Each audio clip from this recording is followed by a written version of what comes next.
The name Imperfects is actually a derivation of perfect, perfection. If you look in the Webster Merriam Dictionary and you look at the definition of perfection, it is very dry. It's very boring, at least in my opinion. And imperfection is the exact opposite. Yet I'm perfection, imperfection, I am perfect. You can break this down into almost a poetry-like level of learning how to understand yourself. You are perfect, you are built perfect because you are born imperfect. At the backbone of imperfection and Imperfects as a brand is, in my opinion, the artistry. And I believe everyone is an artist in their own right, which is why we have so many collaborations with artists. We use our mediums, apparel, skateboards, and surfboards, as our way of depicting our message artistically. I want to talk about process a little bit and how we work at Imperfects. So I have to start with apparel because it takes me back to my childhood. My mother taught me how to make apparel. I just watched over her shoulder as she made the apparel for my sisters and I almost all the way through our childhood. What I really picked up on and gravitated towards was the inspiration behind actually putting a piece of apparel together. Going out, window shopping, looking at the style walk by on the streets, the various personalities, seeing what they're wearing, taking note of how they're wearing it. And then going home and putting your own spin on that. That always just inspired me, that process of learning about apparel and how it affects people's lives. The apparel itself is so detailed. It's such a painstakingly slow process when you do it the right way. And it takes a lot of knowledge, and it takes a steady hand, and it takes many different hands, really. You always start with a pattern. You start with the inspiration behind what that pattern is and how it's going to be used. And then you take it to fabric. Is this the fabric that's going to meet the seasonality I want in this piece? Is this the fabric that's going to meet the usefulness or the utility I'm looking to get out of this piece? How much do I actually know about fabric? What kind of sources do I have to pull from? From there, I always take it to a place of how much usefulness can the end wearer get out of this garment? I want to make a piece that can become a staple, but also a shining light of that person's style. That process then leads to a sketch, and tailoring that sketch, knowing that you have the fabric and the pattern and designing around that. How am I going to sketch this thing? How is it going to fall on a body? How is it going to ultimately be thrown on the couch or strewn on the car seat? The next part of the process is trims and labels. You have to be able to know what kind of zipper you're going to use, what kind of buttons you want to use. How are those going to function? Functionality is a massive piece. That's why we really spend a lot of time with trims and labels. It's so important to know how your jacket is going to close. It's so important to know how your pants are going to close up around a waist. One of the hardest parts, actually.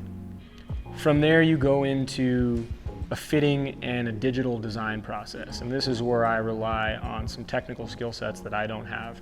Good friends of mine and close artists that are very helpful when it comes to making my sketches and my dreams a reality. Crafting a garment is a slow, painstaking process, but you kind of forget about the pain if you truly are inspired by it. That's at least how my apparel process goes, and I can take you further down that road. Should you like, give me a call. Another one of my mediums is skateboards.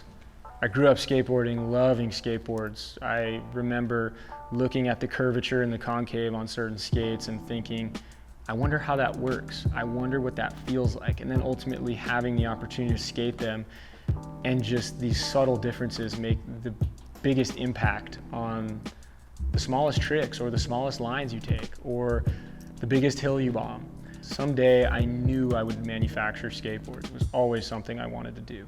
So how that process starts for me is generally the act of skating. You have to skate in order to be inspired to make a new skate. And the other piece of that, before breaking down the actual process of developing a skateboard, is that I've always put good art and skateboards together. Mentally, they're just the same thing. There's a synergy there. You buy a new skateboard because the art is so incredible on the bottom of it that you have to have it. And it's so beautiful that you want to put it on your wall, but the shape is so rad that you can't help but skate it.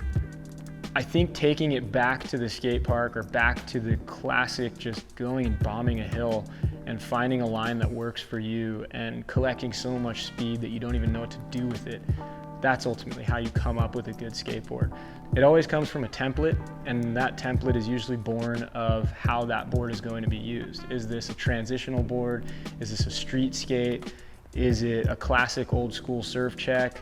Is it a cruiser that could also bomb hills? Or is it just a downhill madness, get as much speed and control as you can out of it? So we start with a template after we have that involved inspiration, going out and skating, having some time on the street, having some time on a rail jam, just doing whatever it takes to kind of keep those board sports, that momentum in our life.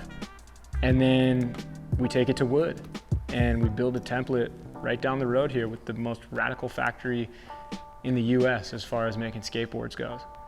And we prototype that thing, we skate it, we make changes, we prototype the heck out of it. Sometimes it can be a 3-4 month process.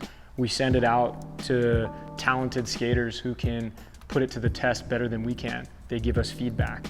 And then ultimately we produce it by collaborating with an artist that energetically suits that board. I'm super proud to be surrounded by the skates that we've produced so far. I'm super proud of our work so far in that realm because it celebrates so many different walks of life, so many different eyes, so many different mindsets. Skateboarding truly is a canvas for both art physically on the bottom of a skateboard, but also expressing yourself artistically. The process of surf crafting is easily the most personal for me. It started as a form of meditation.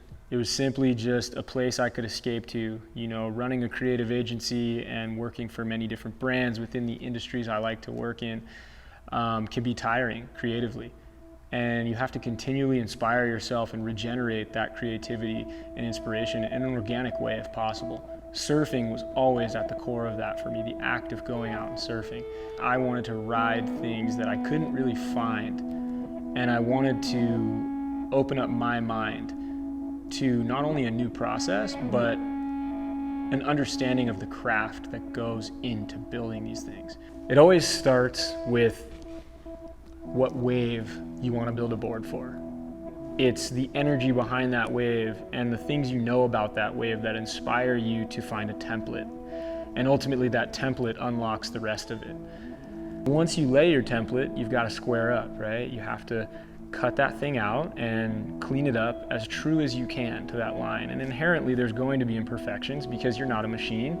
You work with your hands. Naturally, your eyes are imperfect as a human, so you're gonna see things a little bit off kilter. I think that's a cool bit, in my opinion. And after you template, you start taking it from 1 dimension to 2 dimensions, what we call removing volume. You start taking foam out. Using the planer, as my mentor has told me many times, is where you earn your whiskers. Do you truly know how to use the planer in a way that a true craftsman of surfboards does? It takes a long time. It took me many, many years to start feeling comfortable with my planer.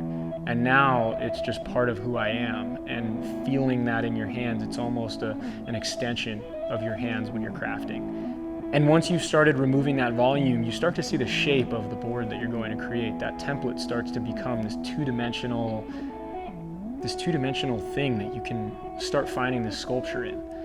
And they really are sculptures. You're sculpting foam. And along that process, you're removing and you're taking all the tedious steps to remove other forms of volume, wooden stringers, multiple stringers, glue ups. There's so many different options you can take, and it depends on what type of board you're building. But there are so many tools you use along the way is kind of what I'm saying, and you have to become a professional craftsman of those tools, and each one has a unique difference to it. It has a unique job that it does. Then you hand it off to a pro in the glassing zone, and they bring the board to life. They lock that sculpture in. They make it waterproof.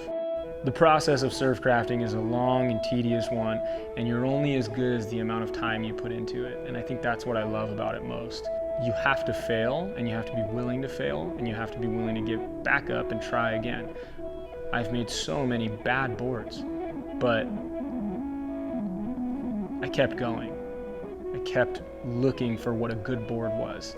And how that all comes together on the umbrella of Imperfects, making skateboards, making surfboards, and developing and designing apparel is ultimately just my lifestyle as a person, as a human, what I like to do, the things I like to wear, how I like to spend my time having fun, skating and surfing. I'm just interested in making these things, and that ultimately has led to a beautiful way to live.